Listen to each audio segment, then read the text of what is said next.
Alam niyo po, ang agrarian reform na programa ay ang lagi nating nakikita ang pagbibigay ng titulo.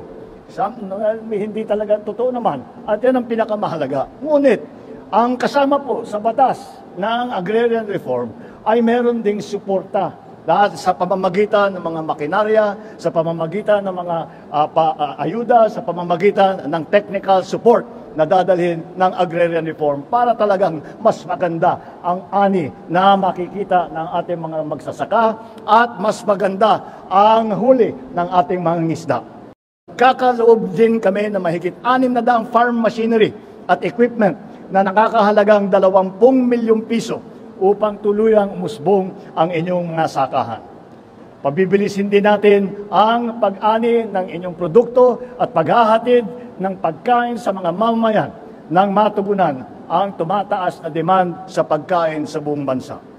Natapos na rin namin ang 8 farm-to-market road na maglalapit sa ating mga magsasaka sa mga mamimili. Kaugnay nito, siyam pa ng farm-to-market road ang ating ipapagawa sa iba't ibang bahagi ng Region 5. Tingin din natin ang pagtutupad ng support services sa Bicol Region na kung sumasahin mula sa simula ng administrasyon ay nakatulong na sa halos 83,000 benepisyaryo. Makakaasa po kayo na patuloy namin pangangalagaan ang kapakanan ng mga magsasaka, anumang balakid ang inyong harapin. Dumating man ang tagtuyot o tag-ulan. Ngayon po, bumalik po ang ating mahal na Pangulo para magbigay ng iba't ibang asistensya sa sektor kan agrikultura. Pero most importantly, nandito po siya para magbigay as in distribute ng mahigit 2,000 certificates of land ownership across the Bicol region. Para po natin.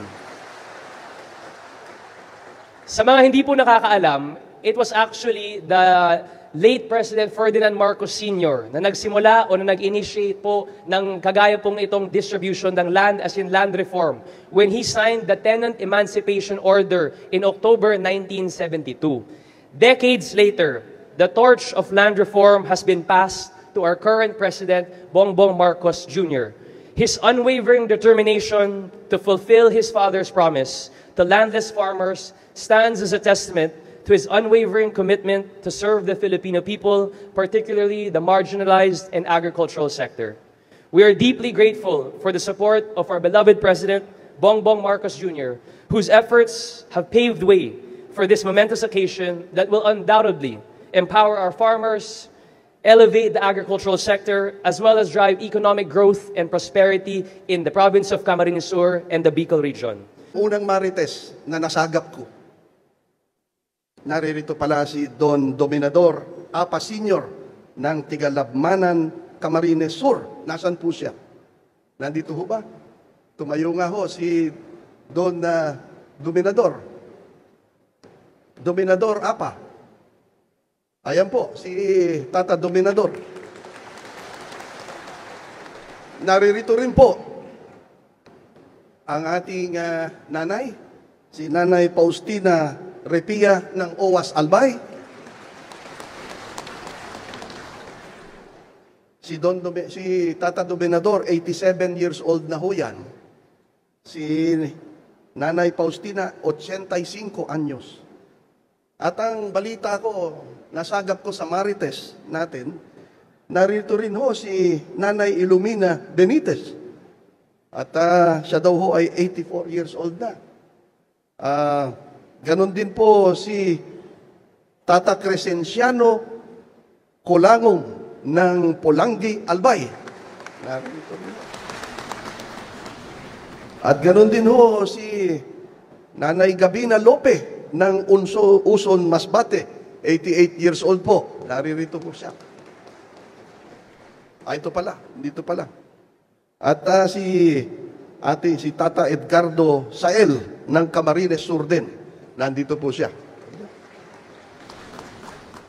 At siyempre, lahat po kayo na ang nakalagay dito, mahigit 30 taon kayo naghintay para makuha ninyo ang inyong mga titulo. Tama ho ba? Meron din ho mahalagang marites dito ngayon. Ano ho yun? Napagkwekwentuhan. Kung kayo'y tumitingin doon sa Facebook, sa YouTube, at saka kung ano-ano pang balita sa television, ang ating mahal na Pangulo, maraming sigurong hindi nakakaintindi, binabatikos, binabato ng putik, hinahamon, at kung ano-ano pa. Nagsasabi sila ng mga kung ano-anong hindi mabuti sa ating Pangulo. Ngunit, ang tanong ho, nakita ba ninyong pumatol ang ating Pangulo sa kanila? Hindi po, hindi pinatulan ng ating mahal na Pangulo itong mga nang babato ng putik sa kanya. Hindi ho niya pinatulan sapagkat kanya po ang binibigyan ng halaga din ang kanilang karapatan dahil nandito tayo sa democratic na bansa. Ngayon po, worry ko, ang Marites, itong Marites na ito, totoo ito, hindi fake news. Kaya ho hindi pumapatol ang ating mahal na Pangulo sa kanila. Ay hindi sila tinuturing na kaaway ng ating mahal na Pangulo. Alam niyo ho ba ang talagang tinuturing na kaaway ng ating Pangulo? Ang tinuturing ho na tunay na kaaway ng ating Pangulo ay walang hiba kung hindi ang kahirapan ng kanyang mamamayan. Iyan ho, ang isa pang Marites. Dahil sa gustong labanan ng ating mahal na Pangulo, itong kahirapan, itong tunay na kaaway, dinalanan niya ang buong kabinete dito sa Camarines Sur, dito sa Bicol Region. Ating tunghayan ang awit ng pasasalamat para sa ating mahal na Pangulo na inihahandog ng mga anak at apo ng ating Agrarian Reform beneficiaries.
Mahal na Pangulo, labis kaming nagagalak. Kayo pa po mismo ang naghatid sa amin ng titulo.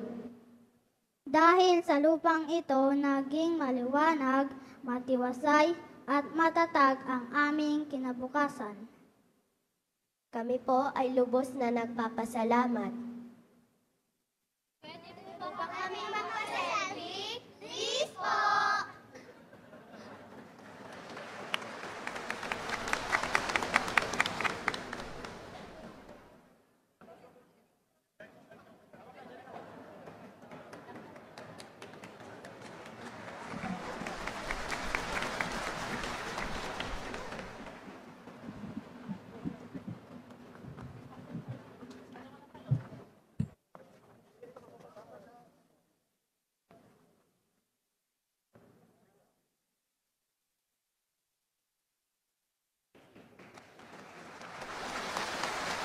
Maraming salamat po, mahal na Pangulo, sa inyong pagpapaunlak na magpa-selfie sa ating mga anak at apo ng ating agrarian reform beneficiaries. Inaanyayahan ko kayo na makipagtulungan sa iba't ibang ahensya ng pamahalaan upang magamit ninyo ng wasto ang mga lupain at matutunan ninyo ang mga makabagong pamamaraan na magpapadali sa inyong hanapbuhay. Sa mga nakatanggap ng presidential assistance, gamitin ninyo ito upang mas mapalawig pa ang inyong mga sakahan, palaisdaan at ang mga negosyo. Huwag kayong mahihiyang lumapit sa amin sa oras ng pangangailangan, lalong-lalo na kung ito ay makakatulong at makakabuti sa inyong mga kalagayan. Tinatawagan ko naman ngayon ang DA at saka DAR na pagpatuloy ang pamamahagi ng lupa at mahalagang serbisyo sa mga magsasaka sa iba't ibang sulok ng bansa, lalo na sa mga lubos na naapektuhan ng tagtuyot. Sa ating pagbubuklod ngayong araw, umaasa akong patuloy tayo makakapagbigay ng lakas sa isa't isa na maisulong natin ang mas maunlad, maliwanag at masaganang bukas para sa bawat Pilipino. Maraming salamat. Diyos mabalos. Diyos mabalos po, mahal na Pangulo. Ready? At a count of 3. 1, 2, 3. Smile!